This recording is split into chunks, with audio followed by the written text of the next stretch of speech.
बच्चों, आज मैं आपके सामने एक छोटा सा वीडियो लेकर के आई हूँ जिसमें मैं आपको यूजेज ऑफ ए और एन के बारे में बताऊंगी।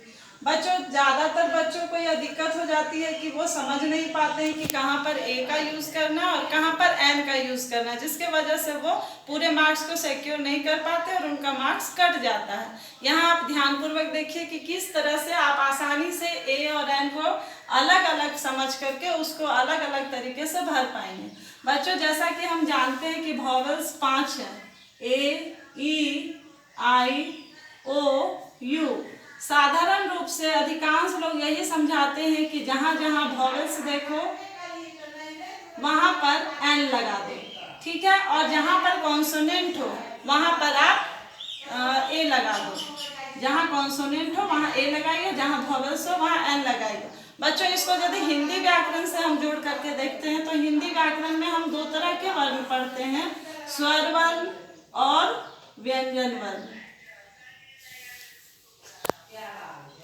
स्वर वर्ण में हम लोग अ, आ, हर्षई, दीर्घई, री को छोड़ दिया गया है, ए, ऐ, ये सब हम लोग पढ़ते हैं, अ तक लेते हैं, ठीक है बच्चों। और व्यंजन में हम लोग क ख ग घ पढ़ते हैं, क ख ग घ, अंग, ये सब जो है ये व्यंजन वर्ग के अंदर आता है, ये आपको पता है, ठीक है।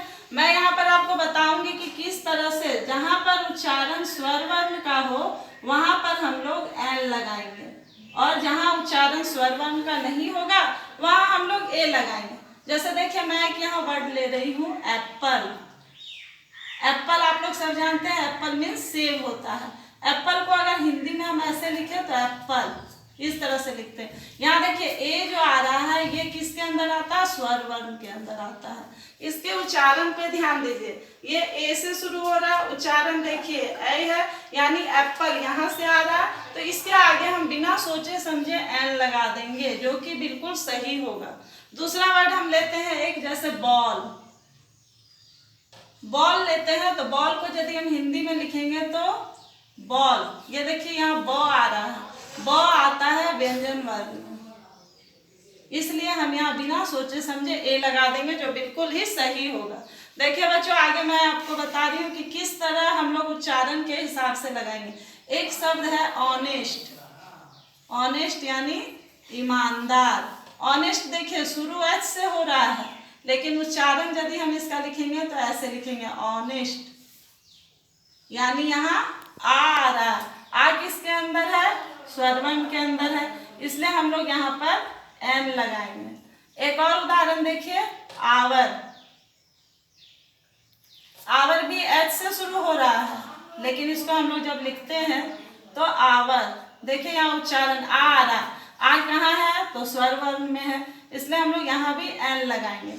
एक और उदाहरण मैं आपको बताती हूँ, हम लोग एम ए लिखते हैं, एम ए, ठीक है। ये इस शुरू जो हो रहा है वो एम से शुरू हो रहा है।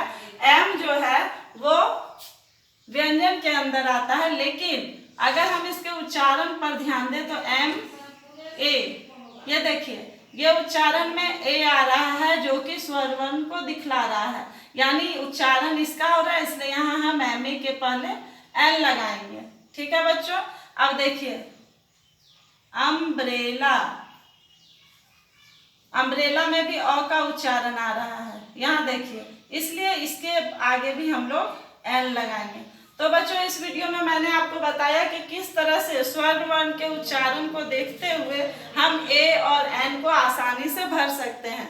आशा करती हूँ कि आप आसानी से अब आगे ए और एन में बिना कंफ्यूज किए हुए उसको डिफ्रेंशिएट करके भर पाएंगे। अगर आपको मेरा ये वीडियो पसंद आता है तो आप इसे लाइक, सब्सक्राइब और कमेंट और शेयर करें, ताकि मैं आपको एक आसान तरीके से बताते हुए आगे छोटा छोटा वीडियो बना करके आपको समझाने में सफल हो सकूं। धन्यवाद।